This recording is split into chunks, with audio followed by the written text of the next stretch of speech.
아니, 저기 봐봐. 노숙자가 은행에 들어오네? 냄새나서 어떡하지? 뭐야, 저분 며칠째 길에서 보이던 분 아냐? 여기가 무슨 쉼터도 아니고? 어휴, 또 거지 행세하면서 동전 좀 바꿔달라고 하는 거 아냐? 저기요, 할머니? 무료급식소는 교회 쪽으로 가셔야 해요. 저런 분들은 ATM 기계 앞에서 동전 떨어진 거나 주워가지. 그냥 이런 분들은 좀 안 왔으면 좋겠어. 은행이 장난치는 곳도 아니고 말이야. 일하는 사람도 있는데 너무 이기적이야. 아, 재수없어. 강남 한복판에 자리 잡은 K은행은 아침부터 사람들로 북적였어요. 넓은 유리창을 통해 들어오는 햇빛은 은행 안을 환히 비췄고 반질반질하게 닦인 대리석 바닥은 반사된 빛으로 번쩍였어요. 은행 로비는 항상 그랬듯이 정리정돈이 잘 되어 있었고 이곳을 찾는 사람들의 발걸음은 빠르고 분주했어요. 고급 정장을 입은 이들이 서류를 들고 창구 앞에서 차례를 기다렸고 직원들은 바쁜 손놀림으로 키보드를 두드리며 고객을 응대하고 있었죠. 다음 고객님, 창구로 오세요. 잠시만 기다려주세요. 금방 처리해 드리겠습니다. 은행 직원들의 목소리는 밝고 친절했지만 어딘가 기계적인 느낌도 있었어요. 모두가 바쁘고 모두가 자신만의 일에 몰두해 있었죠. 모든 것이 효율적으로 돌아가고 있었지만 이곳 분위기는 은근히 차가운 구석이 있었어요. 그런데 그날 아침 문이 열리면서 로비 안에 있던 사람들의 시선이 한 곳으로 쏠렸어요. 한 노인이 아주 천천히 은행 안으로 들어왔거든요. 그 노인은 장금녀 할머니였어요. 처음 보는 사람이라도 그녀를 한눈에 알아볼 수 있었을 거예요. 그녀의 모습은 이곳 분위기와 너무나도 달랐으니까요. 할머니는 낡고해진 외투를 걸친 채 작은 책으로 문턱을 넘으셨어요. 외투는 색이 바래서 원래 색조차 알 수 없었고 군데군데 실밥이 풀려 있었어요. 그 밑으로 보이는 바지도 무릎 부분이 해져서 천이 얇아져 있었고 발목까지 내려오는 길이었어요. 신발은 오래돼서 밑창이 거의 닳아 있었고 걸음을 옮길 때마다 삐걱거리는 소리가 잔잔하게 들렸어요. 그녀가 한 손에 꼭 쥐고 있는 비닐봉투는 오래돼서 군데군데 찢어진 자국이 있었고 봉투의 손잡이 부분은 마모되어 반질반질했죠. 그 안에 뭐가 들어있는지는 알 수 없었지만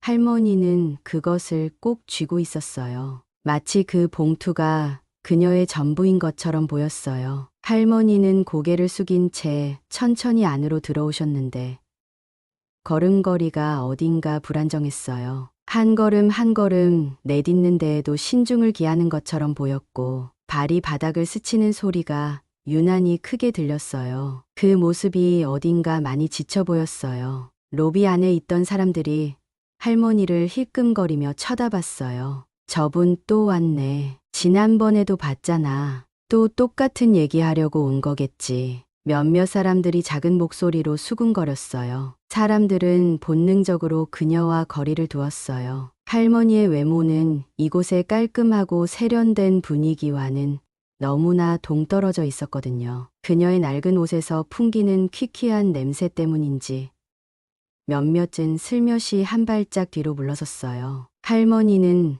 그런 시선을 아는지 모르는지 천천히 창구 쪽으로 걸어갔어요. 그 발걸음은 더디고 조심스러웠지만 마치 꼭 도착해야 할 목적지가 있는 사람처럼 보였어요. 그리고 창구 앞에 도착한 할머니는 손에 들고 있던 비닐봉투를 조심스럽게 내려놓으셨어요. 그러고는 그 안에서 낡고 누렇게 바랜 서류 몇 장을 꺼내셨어요. 그 서류는 오래된 종이 특유의 색깔을 띠고 있었고 군데군데 접힌 자국과 찢어진 흔적이 보였어요. 할머니는 떨리는 손으로 서류를 창구 직원에게 내밀며 말씀하셨어요. 저기, 내 돈 좀 찾아줘요. 그녀의 목소리는 작고 떨렸지만 그 안에는 무언가 간절한 감정이 담겨 있었어요. 창구 직원은 처음에 당황한 듯 서류를 쳐다보다가 고개를 들었어요. 어르신, 무슨 일로 오셨어요? 할머니는 한참 동안 대답하지 못하고 서류를 가리키기만 하셨어요. 여기 내 돈이 있어요. 내 통장이에요. 내 돈 좀 찾아줘요. 그 말을 듣고 직원은 서류를 대충 훑어보더니 어딘가 난감한 표정을 지었어요. 어르신, 이건 너무 오래된 서류 같아요. 여기 계좌번호도 없고 저희가 확인할 수 있는 정보가 없네요. 그녀의 말투는 정중했지만 그 안에는 냉정함이 담겨 있었어요. 할머니는 직원의 말을 듣고도 포기하지 않으셨어요. 아니에요. 여기 내 돈이 있어요. 내 돈 좀 찾아줘요. 그녀는 같은 말을 반복하셨어요. 그 목소리는 점점 더 간절해졌고 그녀의 눈에는 눈물이 맺히기 시작했어요. 하지만 직원은 다시 한번 고개를 저으며 말했어요. 죄송하지만 어르신, 이건 은행에서 확인할 수 있는 서류가 아니에요. 다른 도움을 받으셔야 할 것 같아요. 직원의 말이 끝나자 할머니는 창구 앞에서 멍하니 서 계셨어요. 그녀는 무언가를 잃어버린 사람처럼 보였어요. 그런데도 그녀는 비닐봉투를 집어들고 다시 한번 다른 창구로 다가가셨어요. 내 돈 좀 찾아줘요. 내 돈이 여기 있어요. 하지만 다른 직원들도 마찬가지로 그녀를 외면했어요. 은행 로비는 여전히 차가운 공기로 가득했어요. 장금녀 할머니는 창구 앞에서 한참 동안 멍하니 서 계셨어요. 그녀의 손은 여전히 떨리고 있었고 낡은 비닐봉투를 움켜쥔 손가락 마디는 희미하게 파르르 떨리고 있었죠. 작은 어깨는 구부정하게 굽어 있었고 그 모습은 마치 시간이 그녀의 어깨 위에 무겁게 내려앉은 듯했어요. 하지만 사람들은 그녀를 더 이상 신경 쓰지 않는 듯했어요. 은행 직원들은 자신의 자리로 돌아가 다른 고객들을 응대하기 시작했고 대기열에 있던 사람들은 그녀를 흘낏 쳐다보다 고개를 돌렸어요. 도와드릴 게 없어요. 얼마 전 창구 직원이 뱉었던 차가운 말이 은행 안공기처럼 그녀를 둘러싸고 있었죠. 할머니는 한숨을 내쉬며 서류를 비닐봉투에 다시 넣었어요. 봉투를 꼭 쥔 그녀의 손은 여전히 떨리고 있었지만 그녀는 천천히 몸을 돌려 은행 로비의 한쪽 구석으로 걸어갔어요. 그곳에는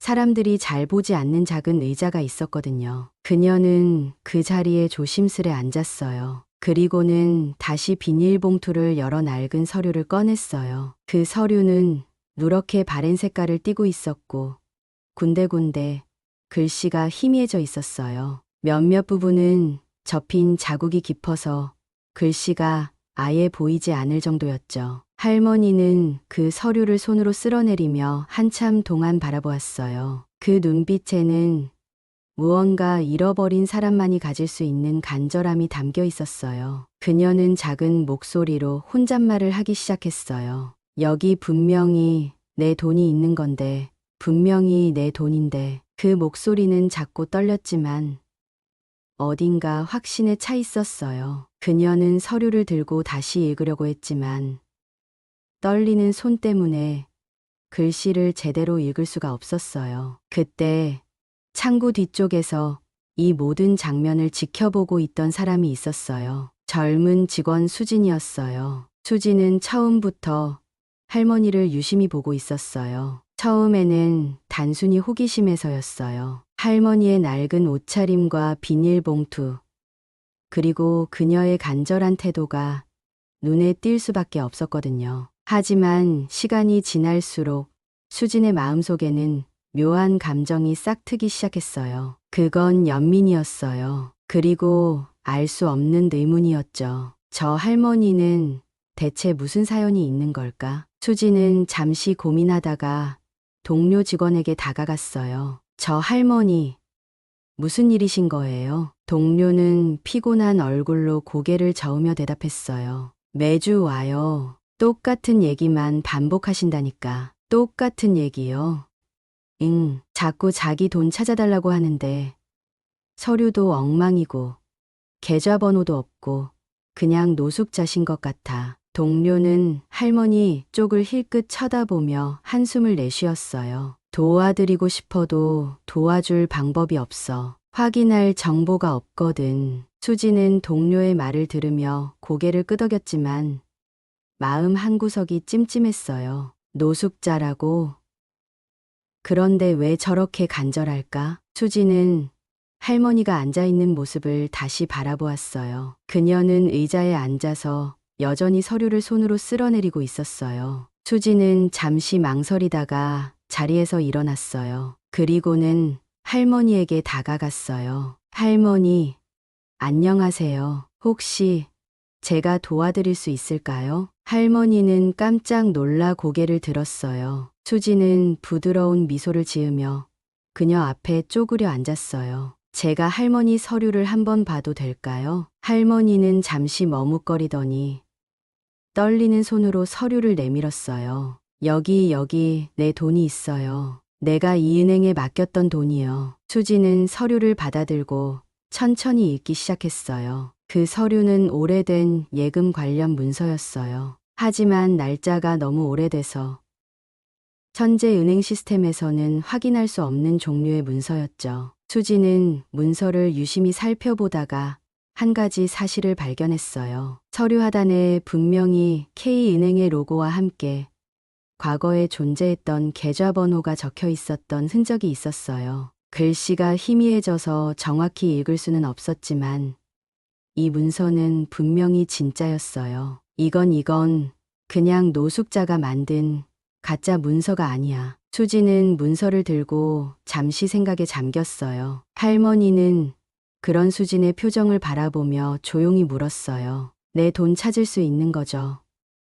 그 돈이 없으면 할머니의 목소리는 작아졌고 그녀의 눈가에는 눈물이 맺히기 시작했어요. 그 순간 수지는 마음 깊은 곳에서 묘한 책임감을 느꼈어요. 할머니, 제가 한번 확인해 볼게요. 조금만 기다려 주세요. 수지는 자리로 돌아와 컴퓨터를 켜고 할머니의 과거 계좌번호를 추적하기 시작했어요. 수지는 자리로 돌아와 컴퓨터 앞에 앉았어요. 손은 키보드 위에 얹혀 있었지만 마음속에는 묘한 긴장감이 감돌았어요. 할머니의 낡은 서류에 적힌 희미한 계좌번호 흔적과 오래된 은행, 로고는 분명 그녀의 말이 완전히 허황된 것이 아님을 암시하고 있었죠. 이건 단순히 노숙자가 만든 가짜 서류가 아니야. 수지는 자신에게 그렇게 되뇌며 검색을 시작했어요. 하지만 그녀는 곧 깨달았어요. 지금 사용하는 은행 시스템으로는 이 오래된 계좌번호를 바로 확인할 수 없다는 거려. K은행은 몇 해 전 대대적인 시스템 개편을 했고 오래된 계좌나 데이터는 새로운 시스템으로 모두 이관되었지만 일부는 폐기되거나 접근이 불가능하게 된 경우도 있었거든요. 그녀는 깊은 한숨을 내쉬었어요. 이렇게 끝내야 하나. 하지만 창구 뒤쪽에서 여전히 의자에 앉아있는 할머니를 힐끔 본 순간 수진의 마음은 다시 흔들렸어요. 할머니는 비닐봉투를 꼭 끌어안고 있었고 바닥을 멍하니 바라보고 있었어요. 그 모습은 마치 모든 걸 잃고 혼자 남겨진 사람처럼 보였어요. 수지는 결심했어요. 끝까지 확인해보자. 그녀는 곧바로 은행의 내부 기록 보관소에 접근하기 위해 과거 데이터베이스를 열람하는 요청을 보냈어요. 하지만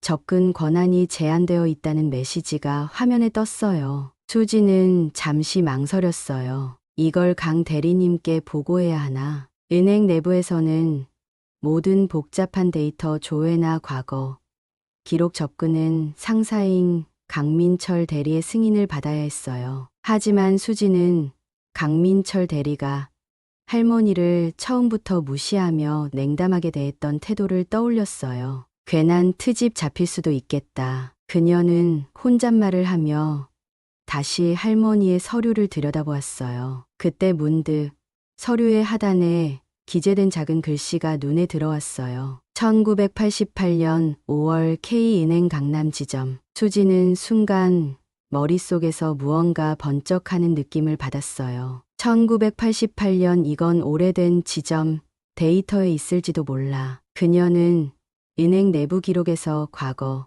강남 지점에 폐기된 데이터 목록을 조회하기 시작했어요. 파일 하나하나를 열어보는 작업은 번거롭고 시간이 많이 걸렸지만 수지는 멈추지 않았어요. 어딘가에 반드시 단서가 있을 것 같았거든요. 한참을 뒤지던 수지는 오래된 데이터 파일 중 하나에서 할머니의 이름, 장금녀를 발견했어요. 그 이름 옆에는 계좌번호와 함께 예금 내역이 간단히 적혀 있었어요. 수지는 입술을 깨물며 파일을 더 열어보았어요. 그 결과 할머니가 과거에 강남 중심가에 상당히 큰 금액을 예치했던 기록이 나왔어요. 정말이네. 수지는 순간 자신도 모르게 작게 중얼거렸어요. 할머니의 말이 사실이었던 거예요. 그녀는 정말로 이 은행에 큰 돈을 맡겼던 적이 있었어요. 하지만 기록은 거기서 끝나지 않았어요. 수지는 계좌 내역을 계속 따라가다가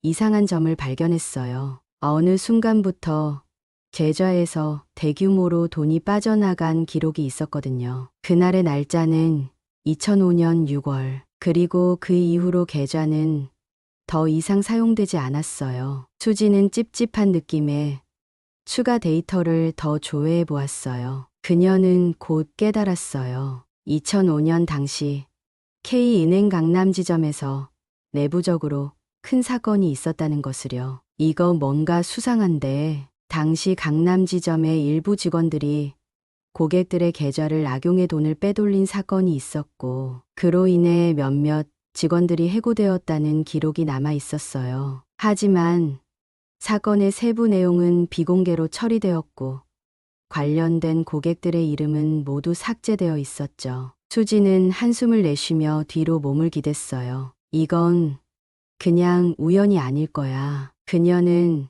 다시 할머니의 이름이 관련 기록에 포함되어 있는지 확인하기 위해 데이터를 샅샅이 뒤졌어요. 그 결과 할머니의 계좌가 이상한 정황 속에서 비정상적으로 폐기되었다는 것을 알게 되었어요. 어떻게 이런 일이. 수진의 머릿속은 복잡해졌어요. 할머니가 단순히 치매나 기억의 혼란으로 돈을 잃어버렸다고 생각했던 게 아니었어요. 그녀는 분명히 피해자였어요. 그리고 그 피해는 은행 내부의 누군가에 의해 발생했을 가능성이 높았죠. 수지는 이 정보를 정리해 상사인 강민철 대리에게 보고하려고 했어요. 하지만 그녀는 곧 멈칫했어요. 강민철 대리가 이 사건에 대해 알고 있으면서도 무언가를 숨기고 있다는 느낌이 들었거든요. 강 대리님이 이걸 덮으려 했던 이유가 뭘까? 수지는 고민 끝에 결심했어요.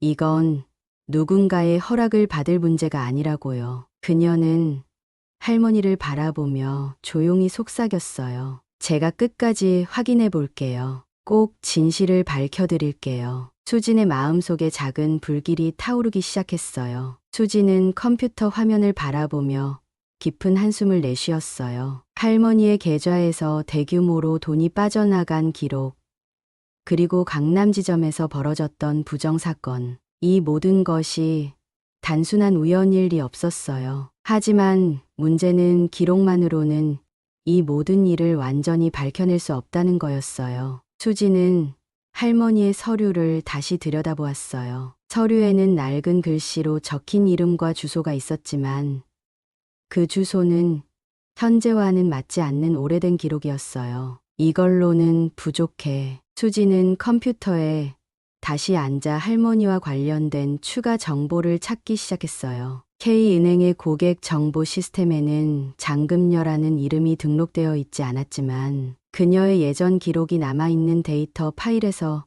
또 다른 단서를 발견했어요. 과거 계좌를 개설할 당시 작성된 주소가 있었는데 그 주소가 그녀의 가족과 관련된 정보로 보였어요. 이건 가족을 찾을 수도 있겠는데 수지는 할머니가 혼자 이 모든 일을 해결하려고 이곳저곳을 헤매고 다녔을 거라는 생각에 마음이 아팠어요. 왜 가족이 안 보이는 걸까? 이런 상황이라면 가족이 곁에 있어야 할 텐데 수지는 자신도 모르게 중얼거렸어요. 곧 그녀는 주소를 조회했고 해당 주소가 오래된 주택가에 위치한 것으로 나왔어요. 하지만 현재 그곳에는 다른 사람이 살고 있다는 정보가 있었어요. 그녀는 한참 고민하다가 은행 규정을 벗어나지 않는 선에서 추가적인 검색을 계속했어요. 그리고 마침내 장금녀라는 이름과 연결된 가족 정보를 찾아냈어요. 그녀에게는 아들이 있었고 아들의 이름과 연락처가 시스템에 남아 있었던 거예요. 수지는 순간 가슴이 두근거렸어요. 혹시 이분이 할머니를 찾고 계신 걸까? 그녀는 곧바로 전화를 걸어보기로 했어요. 전화는 몇 번의 신호음 끝에 연결되었어요. 여보세요. 낯선 남자의 목소리가 들렸어요. 수지는 마음을 가다듬고 조심스럽게 말을 꺼냈어요. 안녕하세요. 저는 K은행 강남지점에서 근무하는 직원입니다. 혹시 장금녀 님과 관계가 있으신가요? 그 말에 남자의 목소리가 순간 멈췄다가 약간 떨리는 소리로 대답했어요. 장금녀요?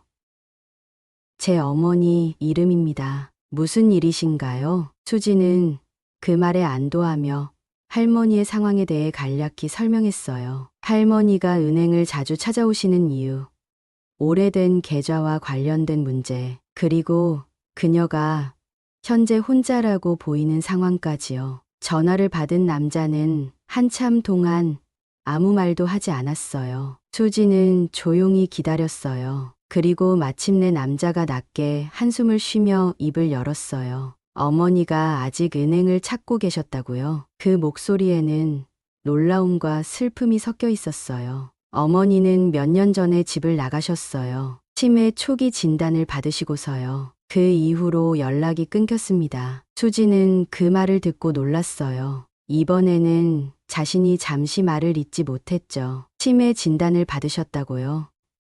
네, 처음에는 기억이 깜빡깜빡하는 정도였어요. 그런데 시간이 지나면서 과거와 현재를 혼동하기 시작하셨죠. 어머니는 늘 과거 이야기를 반복하셨고 결국 집을 나가셨습니다. 그 이후로 몇 년 동안 소식을 들을 수 없었어요. 남자는 한참 동안 말을 잇지 못하다가 다시 조심스럽게 물었어요. 어머니가 지금 괜찮으신가요? 수지는 잠시 망설이다가 솔직히 대답했어요. 할머니께서 지금 많이 힘들어 보이세요. 매주 은행에 오셔서 돈을 찾으시려고 하시는데 혼자서 이 문제를 해결하려고 애쓰고 계신 것 같아요. 그 말을 들은 남자는 한숨을 내쉬며 깊은 죄책감에 빠진 듯한 목소리로 말했어요. 제가 어머니를 찾으려고 노력했지만 결국 이렇게까지 됐군요. 너무 죄송합니다. 저 좀 도와주실 수 있을까요?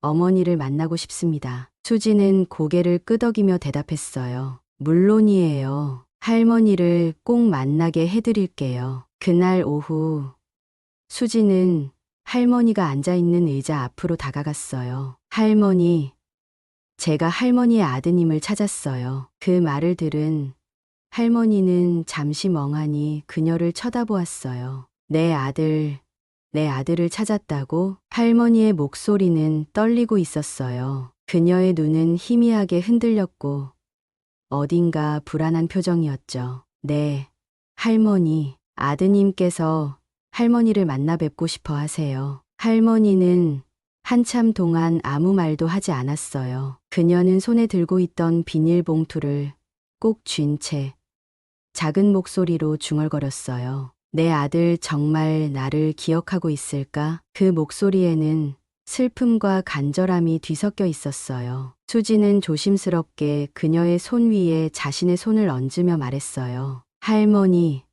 걱정하지 마세요. 아드님이 할머니를 찾으려고 정말 많이 애쓰셨대요. 이제 두 분이 만나시면 돼요. 그 말을 듣고 할머니의 눈가에 눈물이 맺히기 시작했어요. 그녀는 천천히 고개를 끄덕이며 작은 목소리로 대답했어요. 고마워요. 정말 고마워요. 수지는 창구를 떠날 수 없는 업무 중에도 마음 한구석에서 계속 불편함을 느꼈어요. 할머니와 아들의 만남을 주선했지만 그것만으로는 충분하지 않다는 걸 알고 있었거든요. 무언가 더 큰 문제가 있다는 생각이 머릿속에서 떠나지 않았어요. 할머니의 계좌에서 발생했던 비정상적인 자금 이동, 그리고 은행 내부 기록에서 발견했던 강남 지점의 부정 사건, 이 모든 것이 할머니의 현재 상황과 깊게 연관되어 있다는 걸 수지는 직감하고 있었어요. 그 돈은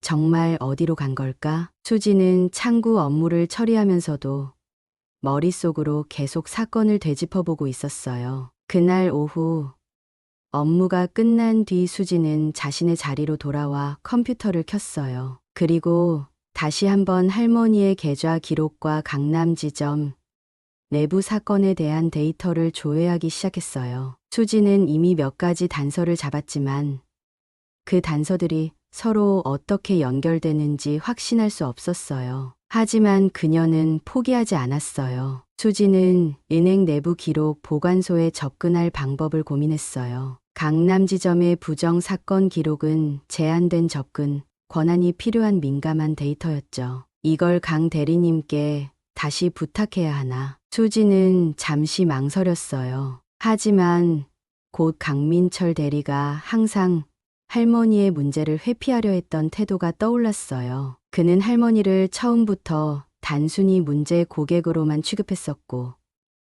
그녀의 사연에는 관심조차 두지 않았어요. 강 대리님이 뭔가 알고 있는 건 아닐까? 수지는 조심스럽게 강민철 대리에게 다가갔어요. 대리님, 저 할머니 계좌와 관련된 과거 기록을 조금 더 조사해 보려고 하는데요. 강 대리는 고개를 들지도 않고 서류를 넘기며 대답했어요. 그거 아직도 신경 쓰고 있어. 이미 끝난 문제잖아. 확인할 방법도 없고. 수지는 그의 말을 듣고 속으로 찝찝함을 느꼈어요. 하지만 할머니 계좌에서 비정상적으로 돈이 빠져나간 기록이 있어요. 그냥 넘어가기엔 이상합니다. 그 말을 듣고 강민철 대리는 잠시 멈칫하더니 수진을 똑바로 바라봤어요. 그의 얼굴에는 약간의 불편한 기색이 떠올랐어요. 수진 씨, 그런 건 우리가 신경 쓸 일이 아니야. 오래된 문제고 지금 우리가 처리할 권한도 없어. 하지만 이건 고객님께 큰 피해가 간 문제일 수도 있어요. 우리가 그냥 외면하면 안 되는 거 아닐까요? 수진의 말투에는 단호함이 묻어 있었어요. 하지만 강민철 대리는 고개를 절레절레 흔들며 자리에서 일어났어요. 수진 씨, 괜히 그런 일에 시간 낭비하지 말고 창구 업무나 신경 써. 그는 그렇게 말하며 자료를 덮어버렸어요. 수지는 그의 뒷모습을 바라보며 속으로 의문이 더 커졌어요. 강 대리님은 분명 무언가를 알고 있어. 아니면 숨기고 있는 걸지도 몰라. 그날 밤 수지는 집에 돌아가서도 잠들 수가 없었어요. 할머니의 간절한 눈빛과 그녀가 떨리는 손으로 비닐봉투를 꼭 쥐고 있던 모습이 계속 떠올랐어요. 이대로 포기하면 안 돼. 수지는 마음을 다잡고 다음 날 아침 출근하자마자 다시 할머니의 과거 데이터를 조사하기 시작했어요. 그녀는 과거 강남 지점에서 일했던 직원 명단을 찾기 위해 은행 내부 기록을 샅샅이 뒤졌어요. 그리고 마침내 2005년 당시 강남 지점에서 근무했던 직원들 중 몇 명이 부정 사건으로 퇴사 처리되었다는 기록을 발견했어요. 그중 한 사람의 이름이 유난히 눈에 띄었죠.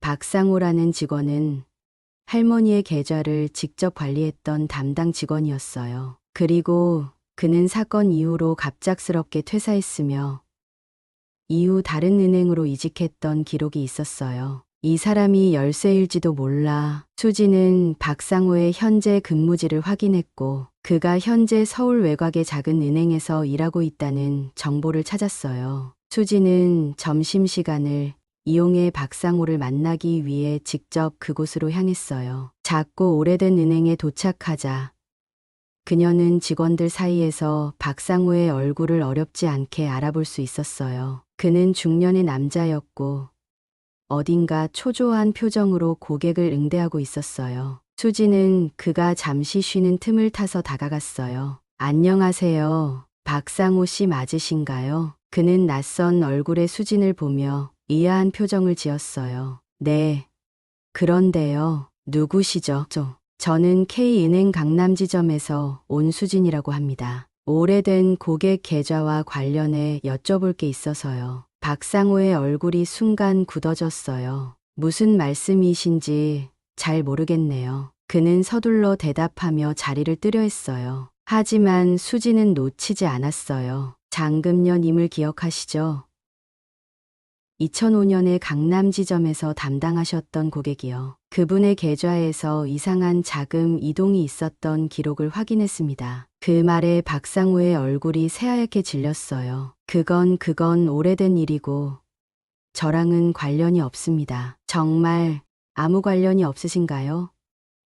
당시 강남지점에서 발생한 부정 사건과 관련해 박상호 씨의 이름이 기록되어 있던데요. 수진의 말투는 단호했고 그의 반응은 점점 더 불안해 보였어요. 박상호는 한참을 망설이다가 작게 한숨을 내쉬며 입을 열었어요. 전 그때 정말 잘못된 선택을 했습니다. 하지만 저 혼자 한 일이 아니에요. 은행 내부에서 다 같이. 그는 말을 멈추고 고개를 떨궜어요. 그 돈은 어디로 간 건가요? 수진의 질문에 박상호는 더 이상 대답하지 못했어요. 수진은 강민철 대리의 태도를 보며 확신했어요. 강 대리님이 뭔가를 숨기고 있어. 하지만 이야기를 더 복잡하게 만들 필요는 없었어요. 수진은 이미 필요한 단서를 손에 쥐고 있었거든요. 할머니의 계좌에서 이상한 돈 흐름이 발견된 기록, 그리고 그것이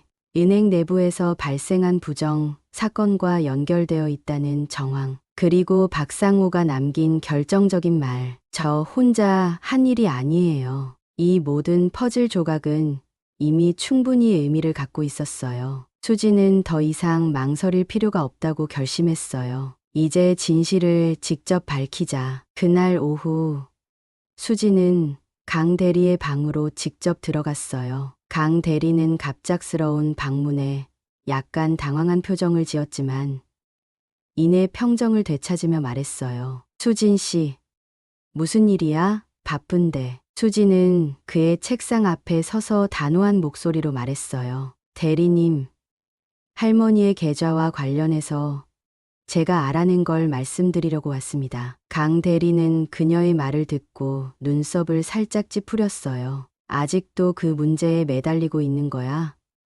내가 신경 쓰지 말라고 했잖아. 수지는 흔들리지 않았어요. 2005년 당시 강남지점에서 발생했던 부정 사건과 할머니의 계좌에서 돈이 빠져나간 일이 연결되어 있다는 걸 확인했습니다. 그리고 대리님께서 그 당시 지점에 계셨던 것도요. 그 말에 강 대리의 얼굴이 굳어졌어요. 수진 씨, 지금 무슨 말을 하려는 거야? 그의 목소리가 낮아졌지만 수진은 기죽지 않았어요. 이제 할머니께서 겪으신 일을 바로잡아야 한다고 생각합니다. 제가 직접 은행 본사에 보고하겠습니다. 그 말이 끝나자 강 대리는 자리에서 벌떡 일어났어요. 수진 씨, 그런다고 내가 얻는 게 뭔지 알아? 내가 괜히 문제를 키우기라도 하면 내 커리어에 좋지 않은 영향을 미칠 거야. 그의 목소리에는 분명한 위협이 담겨 있었어요. 하지만 수지는 조용히 미소를 지으며 대답했어요. 대리님, 제가 은행에 남길 커리어보다 더 중요한 건 고객의 신뢰입니다. 그게 없으면 은행도 저도 아무 의미가 없으니까요. 그녀의 말에 강 대리는 말문이 막힌 듯 아무 말도 하지 못했어요. 수지는 그를 지나쳐 문을 열며 마지막으로 말했어요. 대리님께서 숨기려 하셔도 소용없습니다. 진실은 결국 밝혀질 테니까요. 수지는 곧바로 은행 본사에 사건을 보고했어요. 그녀는 할머니의 계좌에서 돈이 빠져나간 정황, 강남지점 부정 사건과의 연관성, 그리고 강 대리와 박상호의 이름까지 모두 정리해서 제출했죠. 본사는 사건의 심각성을 인지하고 즉각 조사를 시작했어요. 며칠 뒤 본사에서 강 대리를 포함한 관련자들을 소환해 조사를 진행했고 결과적으로 강 대리가 사건 은폐에 관여했다는 사실이 밝혀졌어요. 그는 곧바로 직위 해제되었고 은행은 정식으로 장금녀 할머니에게 사과했어요. 며칠 뒤 수지는 할머니와 다시 만났어요. 그날 할머니는 아들과 함께 은행에 왔어요. 아들은 할머니의 손을 꼭 잡고 있었고 두 사람의 눈빛에는 오랫동안 미뤄졌던 대화와 정이 다시 피어오르고 있었습니다. 수지는 조용히 할머니 앞에 앉으며 말했어요. 할머니, 드디어 진실이 밝혀졌어요. 할머니의 돈을 찾았습니다. 그 말에 할머니는 한참 동안 아무 말도 하지 않았어요. 그녀는 수진의 얼굴을 가만히 바라보다 희미한 미소를 지으며 중얼거렸어요. 정말 내 돈이 돌아왔구나. 수진은 고개를 끄덕이며 서류를 건넸어요. 여기 보세요. 할머니, 이제 모든 돈이 다시 할머니 계좌로 돌아왔어요. 하지만 돈보다 더 중요한 게 있잖아요. 할머니는 서류를 받아들고 떨리는 손으로 그것을 쓸어내렸어요. 그녀의 눈에는 눈물이 맺혔지만 이번에는 그 눈물 속에 한 가지 복잡한 감정이 담겨 있었어요. 내가 이렇게까지 애쓸 가치가 있는 사람이었을까? 수지는 그 말을 듣고 잠시 멈칫했어요. 할머니의 목소리에는 기쁨과 안도뿐만 아니라 자신을 되돌아보는 깊은 회한이 담겨 있었거든요. 돈이 없었던 지난 몇 년 동안 나는 스스로를 잊어버리고 있었어요. 내가 누구였는지, 내가 어떤 삶을 살았는지, 그게 전부 돈 때문인 줄 알았는데 할머니는 잠시 말을 멈추고 아들의 손을 바라봤어요. 이제 보니 내가 정말로 잃어버린 건 돈이 아니라 내 곁에 있던 사람들이었어요. 내가 너무 돈만 붙잡고 있었던 건 아닌가 그런 생각이 들어요. 수지는 한참 동안 말없이 할머니를 바라보다가 조용히 입을 열었어요. 할머니, 누구나 자기 자신을 잊어버릴 때가 있어요. 하지만 중요한 건 다시 찾으려고 노력하는 거잖아요. 저는 할머니가 포기하지 않은 게 정말 대단하다고 생각해요. 그 말을 들은 할머니는 작은 미소를 지으며 고개를 끄덕였어요. 그랬을까요?